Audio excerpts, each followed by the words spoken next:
Have you ever felt like you're living someone else's life instead of your own? Like you're constantly bending, adjusting, and sacrificing what you actually want just to keep the peace with the people around you? If you're an INFJ, that question probably hit you right in the gut. Because here's the uncomfortable truth nobody talks about. The very qualities that make INFJs incredible friends, partners, and caregivers are the exact same things keeping you stuck, exhausted, and resentful. And the only way out? You've got to be willing to look like the bad guy. You've got to become what others fear. You've got to become the villain in their story so you can finally be the hero in your own. The cost of perpetual people-pleasing. Here's something that keeps a lot of INFJs up at night, but they rarely talk about openly. Deep down, you're angry. Not surface-level irritated, but genuinely angry. Years of putting everyone else first, of suppressing your own needs, of being the emotional support system for every broken person who crosses your path, it builds up. It festers. You wake up one day and realize you don't even know what you want anymore because you've spent so long figuring out what everyone else needs. The exhaustion is real, and it's profound. You're not just tired from doing too much. You're tired from the internal conflict of pretending you're okay when you're not. You're tired from smiling and nodding when you actually disagree. You're tired from saying yes when you desperately want to say no. You're tired from convincing yourself that your feelings don't matter as much as keeping the peace. And here's the kicker. This exhaustion comes with a heavy price tag attached. When you're constantly suppressing what you actually feel, when you're always performing the role of the understanding, forgiving, eternally patient person, something inside you starts to die. Your authentic self goes into hibernation. Your real opinions, your actual desires, your genuine needs, they all get locked away in a vault that you've convinced yourself you're not allowed to open. This shows up in your relationships in really specific ways. You attract people who need fixing because you're willing to do the fixing. You end up in friendships where it's all give on your end and endless take on theirs. You get into romantic relationships where your partner never quite understands you, and instead of accepting that reality, you work even harder to help them understand. You stay in jobs where you're undervalued and overworked because you don't want to let your team down. You say yes to every request, every favor, every emotional dumping session because you can't bear the thought of being seen as selfish. And the worst part? Nobody actually appreciates the sacrifice. Not really. Sure, people love having you around when they need something. They love how easy it is to lean on you, to dump their problems on you, to use your empathy as their personal therapy session. But when you actually need something, when you're struggling, suddenly those same people are nowhere to be found. Or worse, they get annoyed that you're being needy or dramatic. They make you feel bad for having needs at all. The myth that niceness always wins. Our culture has fed INFJs a particularly toxic lie, and you've probably believed it your entire life. The lie is this: if you're just nice enough, kind enough, understanding enough, and patient enough, good things will come to you. People will recognize your worth. You'll be rewarded for your kindness. The universe will bless your selflessness. This is complete nonsense, and the sooner you accept that, the sooner your life can actually change. The truth is much harder to swallow. Niceness doesn't win. Boundaries win. Clarity wins. The willingness to disappoint people wins. The ability to say no without feeling guilty wins. Self-interest wins. Strength wins. And all of those things are going to make you look like a villain to people who benefited from your endless kindness. Think about the most successful people you know. Think about the people who actually get what they want, who build the lives they dreamed about, who don't seem to be constantly stressed and exhausted and resentful. Do they get there by being endlessly nice? By sacrificing their own goals for everyone around them? By walking on eggshells to avoid disappointing people? They get there by being clear about what they want. They get there by saying no to things that don't serve them. They get there by prioritizing their own vision, even when it upsets other people. The thing is, when you're an INFJ who spent years being endlessly accommodating, the moment you start setting boundaries, the moment you say no, the moment you prioritize yourself, the moment you refuse to manage someone else's emotions, you're going to look like a villain. You're going to be seen as cold, selfish, uncaring, or difficult. And here's the reality: you have to be okay with that. You have to actually not care what those people think anymore. This is terrifying for INFJs because your whole identity is built around being the caring, understanding one. Being nice is how you navigate the world. Being helpful is how you feel valuable. And the idea of losing that identity, of being seen as unkind or selfish, feels like a genuine threat to who you are. But that threat? It's actually your salvation. Defining your personal villain arc. So what does it actually mean to become the villain? This is the crucial question, because it's not about becoming actually destructive or cruel. It's about something way more important. It's about refusing to shrink yourself anymore. Becoming the villain in other people's stories means you finally start being the protagonist in your own. It means you get to decide what matters to you, and you commit to that decision even when it makes other people uncomfortable. It means you can look someone in the eye and say, "I can't help you with that," without following it up with 5 apologies and an explanation of why you feel terrible about it. It means you can have a different opinion than someone you love without needing them to validate your perspective. It means you can walk away from relationships, situations, and people that are draining your life force, even if it hurts them. For an INJ, this feels like villainy. But let's be clear about what's actually happening. You're not becoming a villain. You're becoming a person with self-respect. You're becoming someone who recognizes that your time, your energy, and your emotions have value. You're becoming someone who refuses to set themselves on fire to keep someone else warm. The villain arc for an INFJ looks like this in practical terms. First, you stop explaining yourself. You don't tell people why you can't do something, why you need space, why you disagree with them. You just say no, and you leave it at that. This is going to feel rude to you. It's going to feel incomplete. Your INFJ brain will be screaming at you to offer context and justification so the other person understands you're not being mean, you just have a good reason. Resist that urge. The moment you start explaining, you're back in the trap of managing their emotions and seeking their approval. Second, you stop fixing other people's problems. Notice I said stop, not reduce. You actually stop. When someone comes to you with their drama, their issues, their emotional crises, you don't immediately spring into action to help them. You listen, you empathize, but you don't take on their problem as if it's your responsibility. This is incredibly difficult for INFJs because we feel the weight of other people's struggles so acutely. But here's the thing, their struggles are not your job. You cannot save people from themselves. You can only save yourself. Third, you start saying yes to yourself and no to everyone else. You protect your time like it's sacred because it is. You prioritize your own goals, your own rest, your own creative pursuits, your own healing over keeping other people happy. This sounds simple, but for an INFJ, it's genuinely one of the hardest things you'll ever do. Fourth, you stop trying to be understood. This one is huge. INFJs spend an enormous amount of mental energy trying to help people understand who they really are, what they really mean, why they really do things. And it's exhausting because most people won't understand anyway. People will interpret your actions through their own lens, their own fears, their own needs. You can't control that. Once you accept that you can't make people understand you, you're free. You can just be, without constantly justifying your existence. The relationships that will fall away. Let's talk about the hard part. When you start setting boundaries and prioritizing yourself, some relationships are going to end. Some people are going to leave. Some people are going to be upset with you. And this is the part that makes most INFJs pull back from making these changes, because the thought of losing relationships, of being abandoned, of letting people down, it's genuinely unbearable. But here's what you need to understand. The relationships that fall away are the ones that were never real in the first place. They were transactional. You were giving endlessly, and they were taking endlessly. The moment you stopped being useful, the moment you couldn't manage their emotions anymore, the moment you asked for something in return, they evaporated. Those weren't real relationships. Those were situations where you were being used, and you were so good at caretaking that you mistook it for closeness.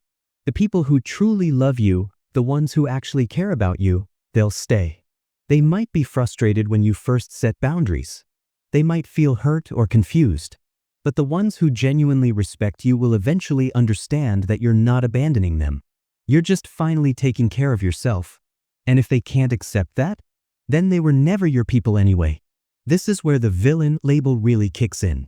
From the perspective of people who were benefiting from your endless kindness, your new boundaries are going to look like betrayal. You're the bad guy for refusing to sacrifice yourself anymore. You're selfish for wanting your own life. You're cruel for saying no. You're ungrateful for leaving, even if the situation was toxic. This narrative is going to be painful to hear, especially from people you care about. But you have to let them have that narrative. You have to be willing to be the villain in their story. Because the alternative is spending the rest of your life shrinking, sacrificing, and suffering just to avoid being perceived as selfish. And that's not a life worth living. The strength behind strategic selfishness. Here's something that gets misunderstood about INFJs. We think being strong means being kind. We think power means self-sacrifice. We believe that real strength is shown through endless patience and forgiveness. This is completely backward. Real strength is the ability to say no and actually mean it. Real strength is maintaining a boundary even when someone's upset with you about it. Real strength is pursuing your own goals even when other people think you should be doing something else.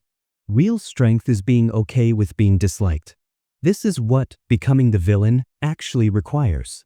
It requires a kind of strength that doesn't come naturally to most INFJs. But here's the secret. You've been using this strength all along. You've just been pointing it in the wrong direction. You've been using your incredible willpower to suppress yourself, to manage other people's emotions, to override your own needs. Imagine what you could accomplish if you pointed that same strength toward your own life. Strategic selfishness is not about becoming a terrible person. It's about being intentional about where your energy goes. It's about asking yourself, does this person, situation, or commitment deserve my time and energy? And then making decisions based on the honest answer, not on guilt or obligation or fear of disappointing someone. When you make this shift, something extraordinary happens. You start to have real power in your relationships because you're not desperately clinging to them anymore. You're choosing to be there, which is a completely different energy. People respond to that. They respect it. And ironically, the relationships that survive this transition become deeper and more real because they're actually based on genuine connection, not on your endless caretaking. The guilt and how to move through it. Let's be honest, you're going to feel guilty. You're going to feel guilty for saying no. You're going to feel guilty for not responding to someone's text immediately. You're going to feel guilty for prioritizing your own project over helping a friend. You're going to feel guilty for being angry. You're going to feel guilty for leaving a situation that wasn't serving you. You're going to feel guilty basically all the time at first. This is normal. This is what happens when you've spent your entire life believing that your purpose is to take care of other people's emotions and you suddenly stop doing that. Your nervous system is going to rebel. Your mind is going to flood you with evidence of all the ways you're being selfish, unkind, and ungrateful. It's going to be really, really uncomfortable. But here's what you need to know. The guilt is not truth. The guilt is just an old programming running in the background, a message you internalized a long time ago that told you your needs don't matter, that you're responsible for other people's feelings, that being selfish is the worst thing you could possibly be. The guilt is your nervous system's way of trying to keep you in the patterns that feel familiar, even though those patterns are destroying you. The way through the guilt is actually pretty simple, though it's not easy. You feel it, and you do the thing anyway. You say no, and you sit with the guilt. You don't try to make it go away by giving in. You don't try to resolve it by over-explaining or apologizing excessively. You just let it be there while you live your life anyway. This is where the villain arc really requires courage. Because you're going to have to do things that feel wrong to you, things that trigger that guilt response, until gradually your nervous system learns that it's actually okay. You're not a bad person. You're not going to be abandoned. The world isn't going to fall apart. You're just finally taking care of yourself, building the life you actually want. Here's the thing about spending decades taking care of everyone else. You never actually figure out what you want. You never develop a clear vision for your own life because you've been too busy managing everyone else's lives. So one of the biggest challenges of becoming the villain and setting boundaries is actually discovering what you want in the first place. This takes time. This takes silence. This takes sitting with yourself long enough to hear what's actually calling to you underneath all the conditioning and all the programming about what you're supposed to do. And for an INFJ, silence can be scary because you're used to filling it with other people's needs. But this is essential. You need to get clear on what actually matters to you. What do you want your life to look like? What kind of work do you want to do? What kind of people do you want in your inner circle? What are your non-negotiable values? What do you want to create or contribute? What brings you genuine joy? Once you have some clarity on these things, your life becomes so much easier. Because now you have a compass. You can evaluate every request, every situation, every relationship against your actual values and goals. Does this align with what I'm trying to build? Does this person support my vision for my life? Does this opportunity move me toward what actually matters to me? If the answer is no, the decision is easy. You say no and you move on. For a lot of INFJs, this is the first time they've ever allowed themselves to be this intentional about their own life. And it's genuinely transformative. Suddenly you're not just drifting along, trying to keep everyone happy. You're actively building something. You're making conscious choices. You're becoming the author of your own story instead of just a supporting character in everyone else's. When people call you out for being the villain, this is going to happen. Someone is going to sit you down and tell you that you've changed. They're going to say you're not the same person they used to know. They're going to accuse you of being selfish, cold, unkind, or difficult. They're going to try to shame you back into your old patterns by suggesting that you're not being true to yourself anymore. This is a crucial moment. This is where most INFJs cave and go back to people-pleasing because the accusation hits right at the core of how we see ourselves. We're the nice ones. We're the kind ones. We're the ones who understand. The idea that we might be seen as selfish or unkind is genuinely painful. But let's be really clear about what's actually happening in that moment. The other person is upset because their reliable caretaker is no longer available. They're not upset because you're actually being a bad person. They're upset because you're no longer managing their emotions for them. They're upset because you've stopped shrinking to make room for them. They're upset because you're finally saying no. And that's their problem, not yours. When someone accuses you of being the villain, you have a choice. You can defend yourself, explain yourself, and try to convince them that you're still a good person. This will feel like the right move because it aligns with your deep need to be understood and accepted. But it's a trap. The moment you start defending, you're back in the pattern of managing their emotions and seeking their approval. Or you can just accept the label. You can say, you know what? Maybe I'm being selfish. And I'm okay with that. This doesn't mean you're actually becoming a bad person. It just means you're no longer going to apologize for taking care of yourself. It means you've moved beyond the need for their approval. And once you get to that place, something really interesting happens. You stop caring quite so much whether they see you as a villain or not. The unexpected freedom on the other side. Here's what nobody tells you about becoming the villain and setting boundaries. It's actually incredibly freeing. On the other side of all that guilt and all that fear of disappointing people, there's this lightness that you've never felt before. There's space. There's time. There's energy. There's joy.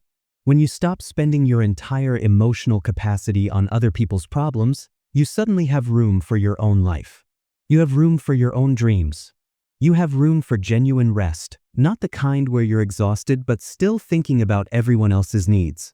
You have room for creativity, for growth, for actual happiness. And the relationships that remain? They're real. They're deep. They're reciprocal in a way that your old relationships never were. Because now you're showing up as a complete person with your own needs and your own boundaries, not as an emotional support system with a human face. The people who stay in your life are actually choosing to be there because they like you, not because they need you. This is what winning actually looks like for an INFJ. It doesn't look like being liked by everyone. It doesn't look like keeping everyone happy. It doesn't look like endless sacrifice and self-abandonment. It looks like building a life that's actually yours. It looks like being respected instead of just being nice. It looks like being powerful instead of just being helpful. You finally get to stop apologizing for existing. You finally get to take up space. You finally get to matter just as much as everyone else. And yeah, some people are going to see you as a villain for it. But you'll be free. And freedom is worth so much more than their approval. Conclusion: your villain origin story isn't an ending. If you're an INFJ reading this, you've probably spent years, maybe your entire life, being the strong one, the understanding one, the one who always figures it out. You've been the person people lean on. You've been the emotional support system. You've been endlessly kind, endlessly patient, endlessly available. And somewhere along the way, you lost yourself. That person you used to be, before you learned to suppress yourself and manage everyone's emotions, is still in there. Your actual self, not the version you've been presenting to the world, but your real, authentic, full self, is still there, just waiting for you to finally give it permission to exist. Becoming the villain is not about becoming a bad person. It's about refusing to be a good person at the expense of being a whole person. It's about choosing yourself for once. It's about building a life that's actually worth living instead of a life that's designed to keep everyone else comfortable. Yes, people are going to judge you. Yes, some relationships will end. Yes, you're going to feel guilty. Yes, it's going to be uncomfortable and scary and hard. But on the other side of all that, there's something beautiful waiting for you. A life that's actually yours. You deserve that. You deserve to win. You deserve to matter just as much as everyone else. And you deserve to stop apologizing for taking up space in this world. So become the villain. Disappoint some people. Set some boundaries. Prioritize yourself. Pursue your dreams. Build the life you actually want. Because the most beautiful thing about your villain arc? It's not that you're hurting anyone. It's that you're finally saving yourself. And that, my friend, is the best ending of all.